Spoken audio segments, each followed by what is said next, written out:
ಹಾವೇರಿ ಜಿಲ್ಲೆಯ ರಾಣಿಬೆನ್ನೂರಿನಲ್ಲಿ ಬೀದಿ ನಾಯಿಗಳ ರಣಾರ್ಭಟ ಮುಂದುವರೆದಿದ್ದು, ಒಂದೇ ದಿನದಲ್ಲಿ 30ಕ್ಕೂ ಹೆಚ್ಚು ಜನರ ಮೇಲೆ ನಾಯಿಗಳು ಅಟ್ಯಾಕ್ ಮಾಡಿದೆ.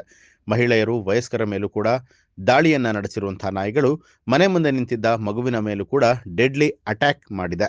ಮಗುವಿನ ಮೇಲೆ ನಾಯಿ ದಾಳಿ ಮಾಡುವಂತಹ ದೃಶ್ಯ ಸಿಸಿಟಿವಿ ಕ್ಯಾಮೆರಾದಲ್ಲಿ ಸೆರೆಯಾಗಿದ್ದು, ಸಾರ್ವಜನಿಕರನ್ನ ಬೆಚ್ಚಿ ಬೀಳಿಸುವಂತಿದೆ. ಇವತ್ತು ರಾಣೆಬೆನ್ನೂರು ನಗರದಲ್ಲಿ ಕುರುಬಿ ಕ್ರಾಸಿನ ಬಳೆ ನಾಯಿಯ ಕಡಿತಕ್ಕೆ 23 ಜನ ಇವತ್ತು ಅಮಾಯಕರು ಇವತ್ತು ಆಸ್ಪತ್ರೆಗೆ ಸೇರಿದ್ದಾರೆ. ಇವತ್ತು ನಾಯಿಗಳು ಹಾವಳಿಗಳು ಜಾಸ್ತಿ ಆಗ್ತಾ ಇದೆ.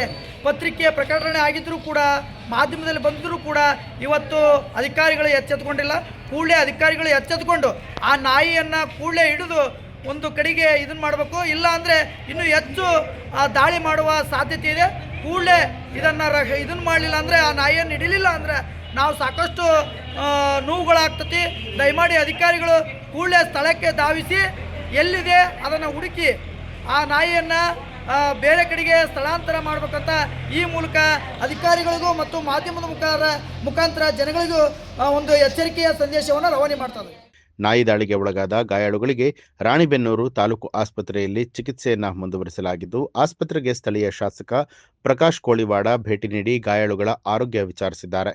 ರೇಬಿಸ್ ನಾಯಿಯಿಂದಲೇ ಬಹುತೇಕ ದಾಳಿ ನಡೆದಿರುವಂತಹ ಬಗ್ಗೆ ಶಂಕೆ ವ್ಯಕ್ತವಾಗಿದ್ದು, ರಾಣಿಬೆನ್ನೂರು ನಗರಸಭೆಯಿಂದ ನಾಯಿಗಳನ್ನ ಸೆರೆ ಹಿಡಿಯೋದಕ್ಕೆ ರಾತ್ರೋರಾತ್ರಿ ಕಾರ್ಯಾಚರಣೆ ಕೈಗೊಳ್ಳಲಾಗಿದೆ.